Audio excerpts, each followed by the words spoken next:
भाई और बहनों, परमेश्वर जी अपनी वाणी में कहते हैं कि वाणी ही से पहचानिए कुटिल नीत की घात, अंदर की करनी की फिर निकले मुख से बात।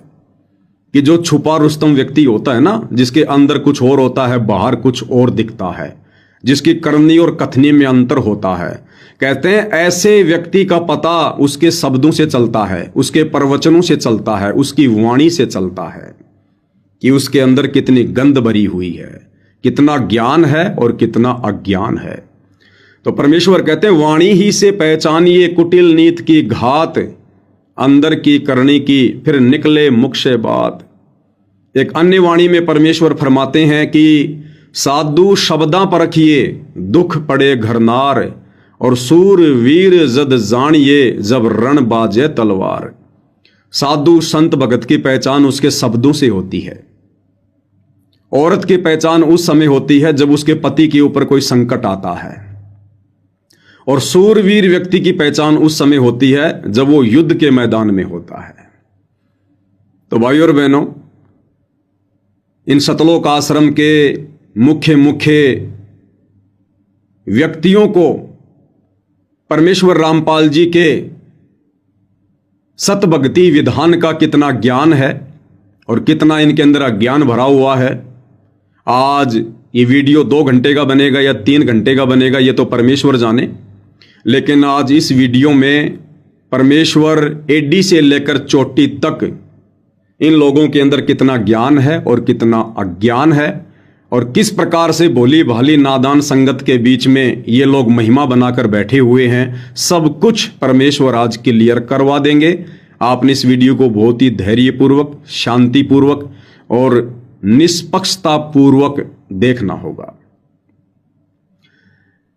आपको मैं थोड़ा सा याद दिला दूं कि खाप पंचायत के पदाधिकारियों ने क्या कुछ तमाकू सेवन को लेकर कहा था, क्योंकि जब उन लोगों ने परमेश्वर रामपाल जी का सम्मान किया, उनकी प्रतिमा का, तो दास ने कहा था भाई ये जो खाप पंचायत के ये जो प्रधान लोग हैं, जो सरपंच लोग हैं, जो लोग उस सम्मान समारोह में आए थे और सतगुरु रामपाल जी की प्रतिमा को सोल देकर, कोई प्रतीक चिन्ह देकर, मोमेंटो देकर या कोई पगड़ी देकर जो उनको सम्मानित कर रहे थे, तो दास ने कहा था कि इन लोगों में जो व्यक्ति नशा करता है, हुक्का पीता है, बीड़ी सिगरेट पीता है, वो व्यक्ति सतगुरु रामपाल जी के विधान अनुसार ढेड व्यक्ति की श्रेणी में है, ढेड व्यक्ति की श्रेणी में।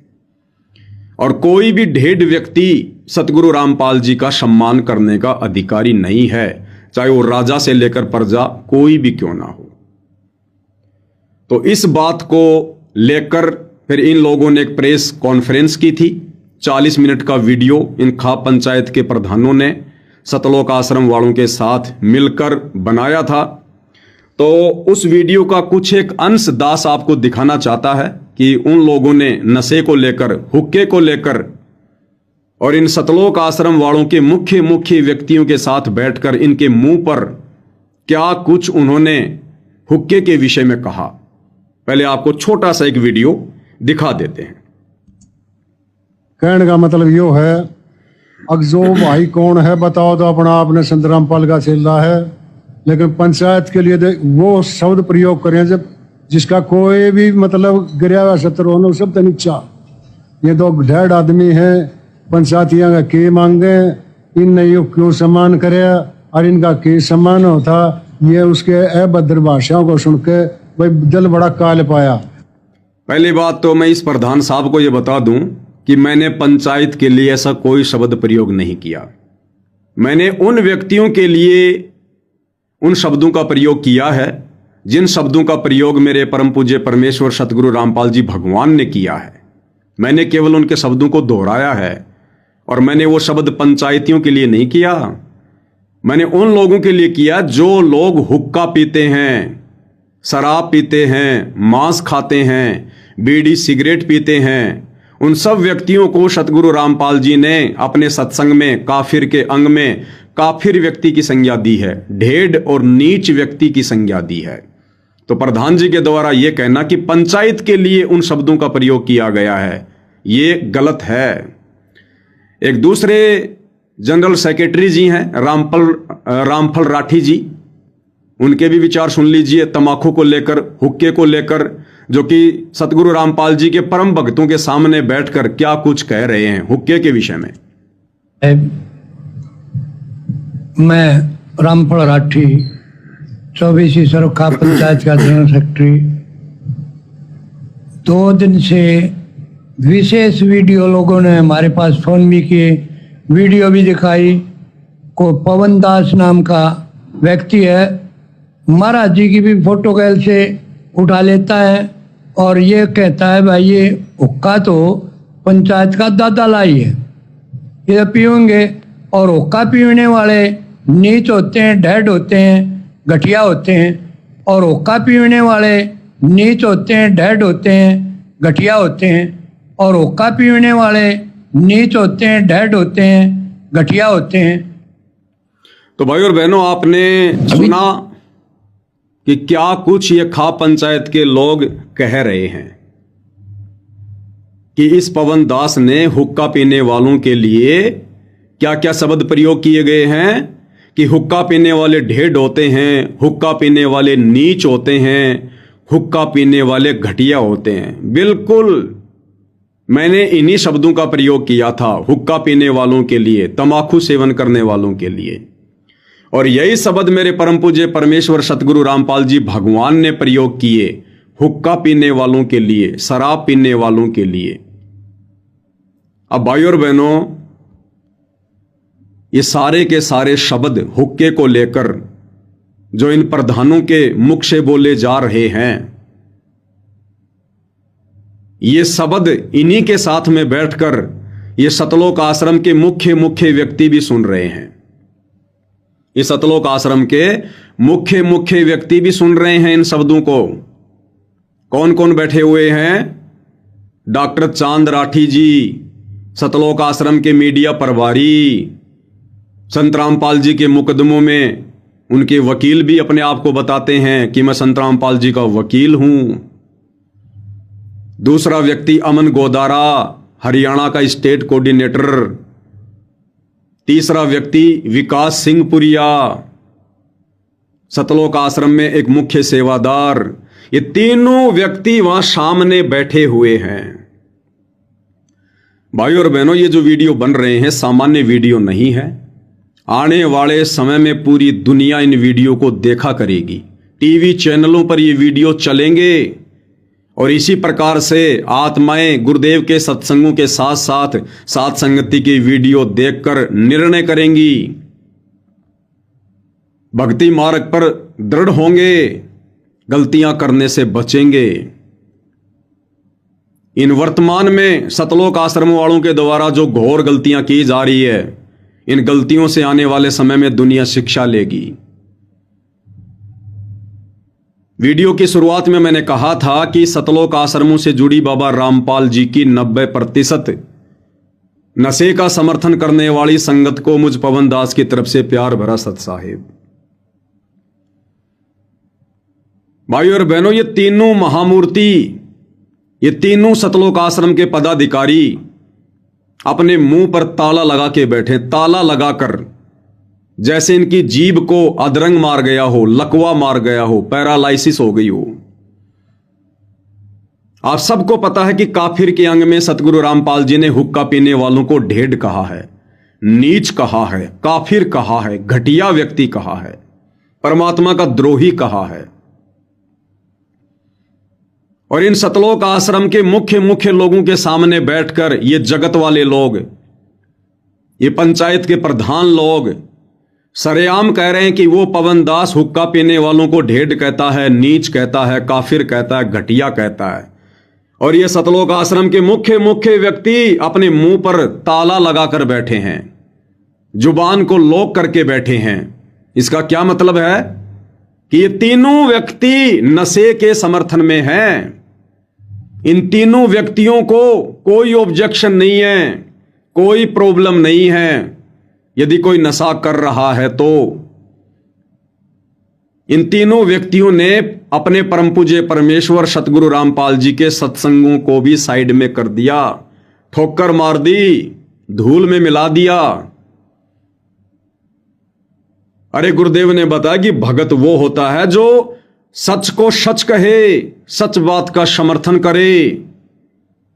जैसे महाभारत के युद्ध में विदुर ने सच का समर्थन किया। अगर ये पदाधिकारी लोग, ये खाप पंचायत के प्रधान, इनके सामने बैठकर यदि ये लोग इस प्रकार की बातें कर रहे हैं कि वो पवन दास हुक्का पीने वाले को ढेड़ कहता, घटिया कहता, नीच कहता है, तो इन तीनों व्यक्तियों को एक सुर में बोलना चाहिए और इनको कहना चाहिए कि प्रधान जी, पवन दास ने क्या गलत कह दिया। वो जो कह रहा है बिल्कुल सत्य है। यही तो सिखाया है हमारे गुरुजी ने हमारे को। हमारे गुरुदेव भगवान ने भी अपने प्रवचनों में हुक्का पीने वालों को ढेड़ कहा है, नीच कहा है, घटिया व्यक्ति कहा है। तो पवन दास ने भला कौन सी गलत बात कह दी, कौन सी बुरी बात कह दी? इन लोगों ने सच का समर्थन करना चाहिए था। ये इनकी परीक्षा थी। भाइयों और बहनों, जरूरी नहीं है कि परमात्मा 650 साल पहले की तरह अब की बार भी किसी अपने भगत के माध्यम से हाथी मंगवाएगा, अपनी किसी शिष्या को कहेगा कि बेटी हार श्रृंगार करके आ और हाथी पर बैठ जा, और एक बोतल में गंगा जल भर के शराब पीने की एक्टिंग करके उस हाथी को बरवाला में घुमाएंगे। देश काल और परिस्थितियों के अनुसार परमेश्वर अपने प्रत्येक भगत की परीक्षा लेता है। जैसे 650 साल पहले 64 के 64 लाख की परीक्षा ली। 2 भगत बच गए थे जो किसी व्यापार के सिलसिले में बाहर गए हुए थे, अर्जुन और सर्जुन। जब 1 महीने के बाद वो आए तो परमात्मा ने उनकी भी परीक्षा ली, गणिका के घर पर बैठकर। तो वर्तमान में परमात्मा तो वही है। अरे वही कबीर भगवान आज धरती पर सतगुरु रामपाल जी के रूप में आए हुए हैं, और वही भक्ति मार्ग है, वही ज्ञान है, वही विधान है। तो परीक्षा तो परमेश्वर आज भी अपने प्रत्येक भगत की लेगा, प्रत्येक की, कारण चाहे परमेश्वर जी को कुछ भी क्यों ना बनाना पड़े। तो ये इन तीनों महामूर्तियों की ये विशेष परीक्षा थी। हालांकि इनकी परीक्षा पहले भी हो चुकी है। हर परीक्षा में ये लोग धूल चाटते हुए नजर आते हैं। अब की बार भी ये लोग धूल ही फांक रहे हैं। तो ये इन तीनों की परीक्षा थी। इन्होंने खड़ा होकर कहना चाहिए था एक सुर में कि भाई इस बात को लेकर तो हम पवन दास का समर्थन करेंगे। भले ही हम पवन दास के वीडियो को समझ नहीं पा रहे, हम पवन दास के मकसद को समझ नहीं पा रहे, लेकिन इस बात को लेकर तो भाई हम पवन दास का समर्थन जरूर करेंगे। क्योंकि ये बात पवन दास ने नहीं, ये बात हमारे पूज्य गुरुदेव सतगुरु रामपाल जी ने अपने सत्संग में कह रखी है कि हुक्का पीने वाले ढेड़ हैं, नीच हैं, काफिर हैं। लेकिन इन तीनों की जुबान को अधरंग मार गया जो अपने आप को बहुत बड़े ज्ञानी समझते हैं। और ये नादान संगत इन लोगों की चटकीली भड़कीली बातों को सुनकर इनके ऊपर फिदा है कि भाई अगर किसी को ज्ञान है तो केवल इन्हीं को है। भाई और बहनों, इन तीनों लोगों ने नशे का समर्थन कर दिया। इन तीनों लोगों ने हुक्का पीने वालों का समर्थन कर दिया। इन तीनों लोगों ने परमेश्वर रामपाल जी की मर्यादाओं की धज्जियां उड़ाई है और इन तीनों ने समर्थन कर दिया। इसका मतलब आश्रमों से जुड़ी हुई तमाम संगत ने समर्थन कर दिया। क्योंकि संगत किन लोगों को देखकर चल रही है? इन लोगों को देखकर चल रही है, ना कि सतगुरु रामपाल जी को और उनके ज्ञान को। ना ही तो इन तीनों में से किसी एक ने खड़ा होकर यह सच कहने की हिम्मत की। और मुझ पवन दास का वीडियो तो सारी संगत देखती है, भले चोरी चोरी देखे, नीचे नीचे देखे, जरूर देखती है। तो मुझ पवन दास का वीडियो देखने के बाद सतलोक आश्रमों से जुड़े हुए एक आध व्यक्ति को छोड़कर किसी ने भी इस बात का समर्थन नहीं किया है। सबने सहमति दे दी कि पवन दास जो कह रहा है वो गलत कह रहा है। 2 ही कारण हो सकते हैं भाई और बहनों। या तो इस नादान संगत ने सतगुरु के सत्संग नहीं सुने हैं तो उन पर विचार नहीं किया, या फिर सीधे सीधे ये लोग नशे के समर्थन में है, नशे के समर्थन में। और ऐसे व्यक्तियों को भी उतना ही पाप लगता है, वो भी उतने ही पाप के भागीदार बनते हैं जितना नशा करने वाला व्यक्ति। भाई और बहनों, ये ज्ञान परमपिता परमेश्वर ने हमारे मनोरंजन के लिए नहीं दिया, ये 2-2 बार की जेल, दुनिया से दुश्मनी सतगुरु रामपाल जी परमात्मा जी ने हमारे मनोरंजन के लिए मोल नहीं ली, हमें ज्ञानी बनाने के लिए, विवेकी बनाने के लिए, भगत बनाने के लिए, सतलोक के लिए तैयार करने के लिए। परमेश्वर कहते हैं ज्ञान संपूर्ण हुआ नहीं, हृदय नहीं छिदाए। भाई देखा देखी भक्ति का रंग नहीं ठहराए। 2 कदम भी नहीं चल पाओगे भक्ति मार्ग पर अगर ज्ञान को आधार नहीं बनाया तो। ऐसी हालत होगी जैसे इन सतलोक आश्रम के बड़े बड़े पदाधिकारियों की हो रही है। काल इनको अपने सूक्ष्म जाल में फांस रहा है। सूक्ष्म जाल में फांस लिया, नशे का समर्थन करवा दिया, नशेड़ियों का समर्थन करवा दिया। और ये नादान संगत इन लोगों के पीछे आंख बंद करके चल रही है। ऑटोमेटिक परमेश्वर जी के विधान अनुसार ऐसे लोग भी बराबर के पाप के भागी हैं, बराबर के पाप के भागी। सबके अकाउंट में ये काल उसी अनुपात में पाप कर्म लिख देता है। और यही कारण है भाइयों और बहनों, बार बार इस कलयुग की बिचली पीढ़ी में परमेश्वर रामपाल जी के शरण में आने के बाद भी हम लोग मोक्ष से वंचित रह जाते हैं। ये सत्संग परमात्मा ने हमें इसी दिन के लिए सुनाए थे कि बच्चों, इस भक्ति मार्ग पर एक दिन धर्म संकट की स्थिति पैदा होगी। उस समय तुम्हारा गुरु भी तुम्हारे बीच में नहीं होगा। उस समय तुमने केवल गुरु के द्वारा दिए गए ज्ञान को आधार बनाकर ही धर्म संकट की स्थिति में धर्म और अधर्म को पहचान कर तुमने धर्म का साथ देना है। लेकिन आज बड़ी मुश्किल से 10% संगत भी धर्म के पक्ष में नहीं है, ज्ञान को आधार बनाकर नहीं चल पा रही है। क्योंकि संगत सत्संगों को आधार नहीं बना रही है, सत्संगों को आधार नहीं बना रही है।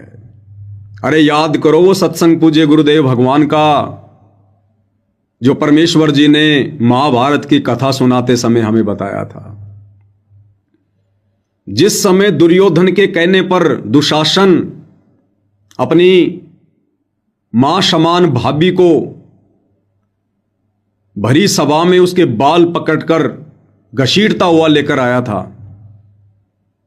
और दुर्योधन के कहने पर वो दुशासन द्रौपदी को नंगा करने का प्रयास करने लगा, उसकी साड़ी खींचने लगा। उस समय भाइयों और बहनों, उस सभा में बड़े बड़े क्षत्रिय लोग बैठे हुए थे, बड़े बड़े गणमान्य लोग बैठे हुए थे।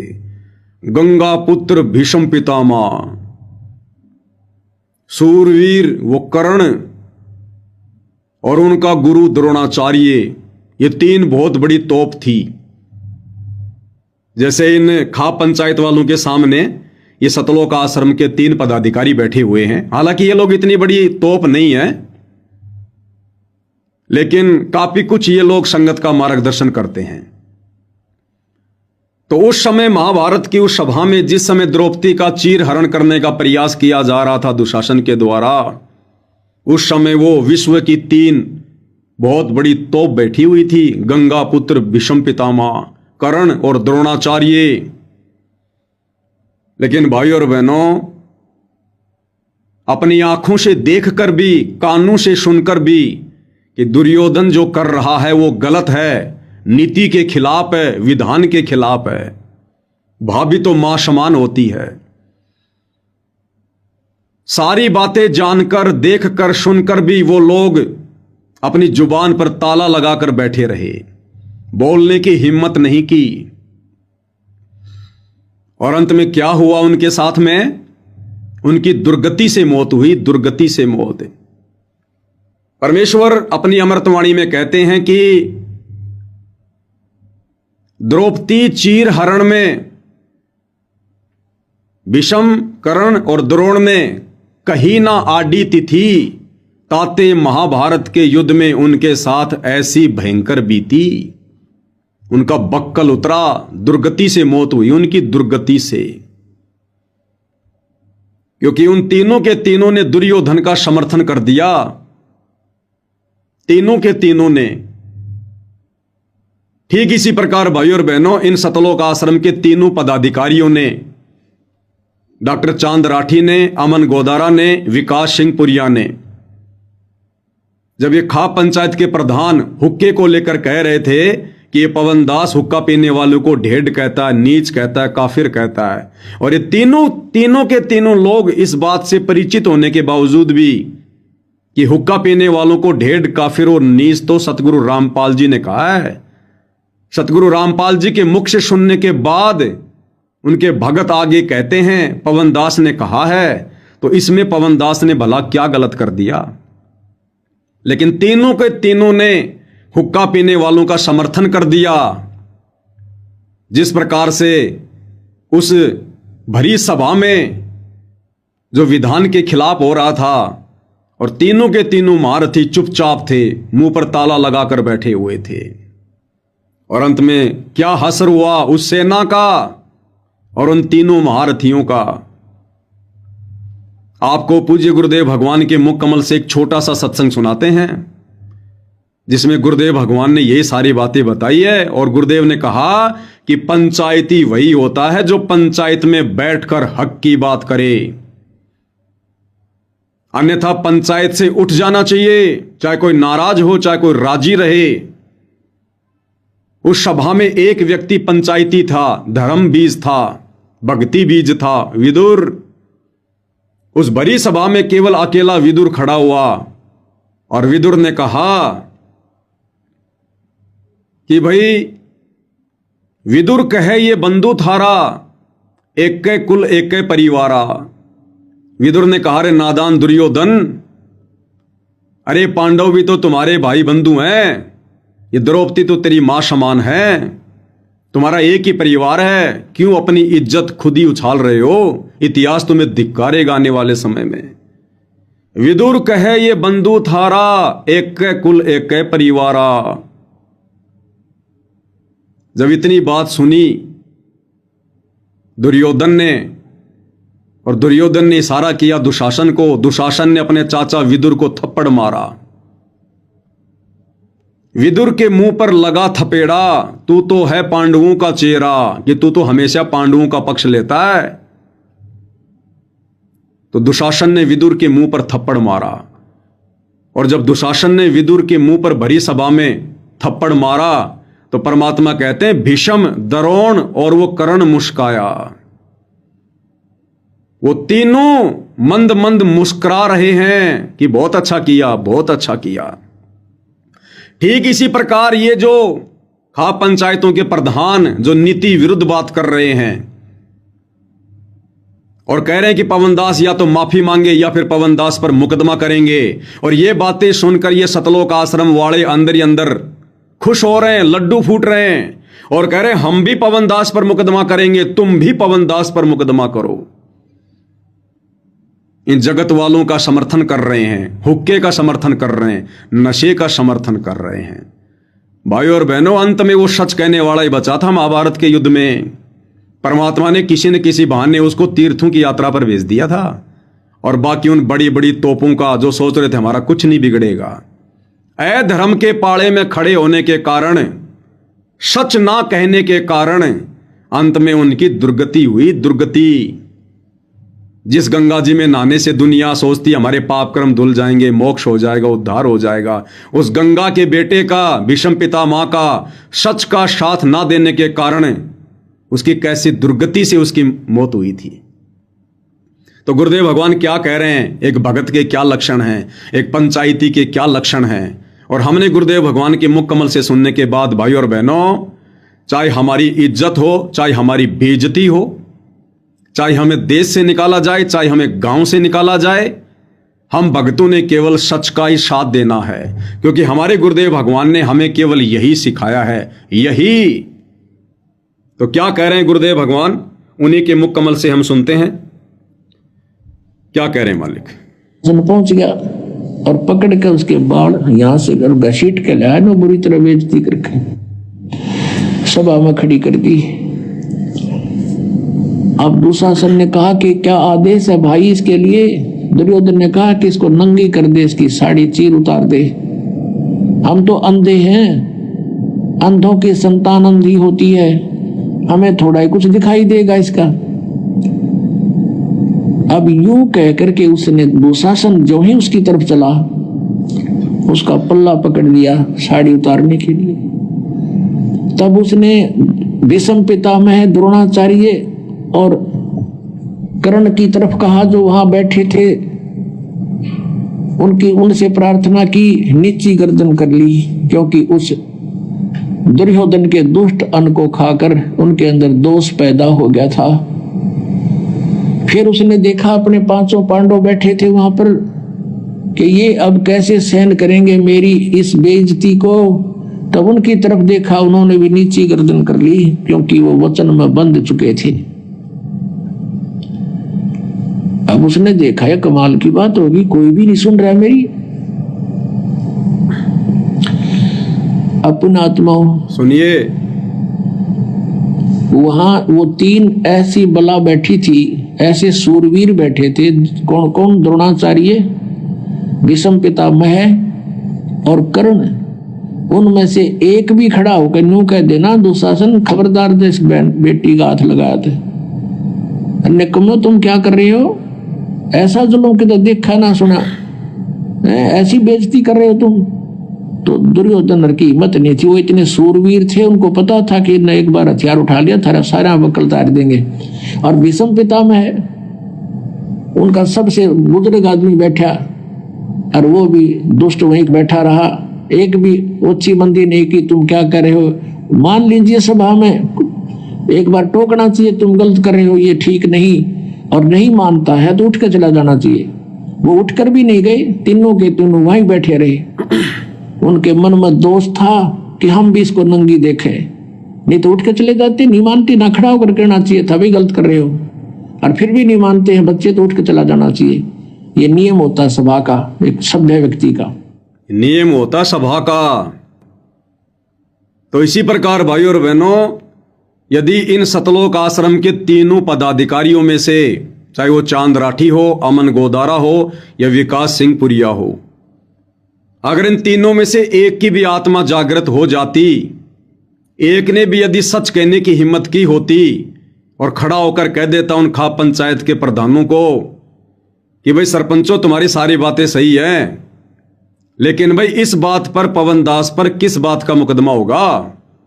आप किस बात का मुकदमा करने की बातें कह रहे हैं? किस बात पर आप पवन दास से माफी मंगवा रहे हैं? ठीक है, हमारे और पवन दास के विचार वर्तमान में मेल नहीं खा रहे, लेकिन भाई ये जो बात कही है पवन दास ने, हुक्का पीने वालों के लिए ढेर है, नीच है, काफिर है, ये बात पवन दास ने नहीं कही, उसके तो शौपन में भी नहीं थी। ये बात उसने अपने गुरुजी से सीखी है। सतगुरु रामपाल जी ने अपने सत्संगों में सार्वजनिक तौर पर कही है, और इस बात का तो भाई हम उसका समर्थन करेंगे। भले हमारे और उसके बीच में लाख मतभेद हैं, लेकिन सच को सच कहना हमारे गुरुजी ने सिखाया है। अगर इन तीनों में से एक भी बला खड़ी होकर ये बात कह देती उन सरपंचों को, प्रधानों को, तो उन प्रधानों की इतनी औकात नहीं कि वो आगे बढ़कर 2 शब्द और बोल सकें। लेकिन इन लोगों के मन में तो लड्डू फूट रहे थे कि पवन दास पे मुकदमा होगा, पवन दास जेल में जाएगा, और हमारा धार्मिक धंधा फिर इसी प्रकार से चलता रहेगा, कोई रोक टोक नहीं होगी। जिस प्रकार से उन तीनों के मन में भरी सभा में लड्डू फूट रहे थे, भीष्म पितामह के दिल में, द्रोणाचार्य के दिल में और उसके वो कर्ण के दिल में, कि द्रौपदी को नंगा किया जाएगा, हम द्रौपदी को नंगा होते देखेंगे। उनके मन के अंदर मलिनता थी, गंदगी थी, जिस कारण से वो चुपचाप बैठे रहे। क्यों? दुर्योधन का मलिन अन्न खाने के कारण उनका मन भी मलिन हो गया था। ठीक इसी प्रकार इन हुक्का पाड़ों की कुसंगति करने के चलते इन सतलोक आश्रम वालों का मन भी मलिन हो चुका है। इनकी आत्मा मर चुकी है, डेड हो चुकी है, इनकी बैटरी लगभग डिश हो चुकी है। तो आने वाले समय में इनके साथ में क्या बनेगी, ये तो परमेश्वर का विधान ही तय करेगा भाई और बहनों।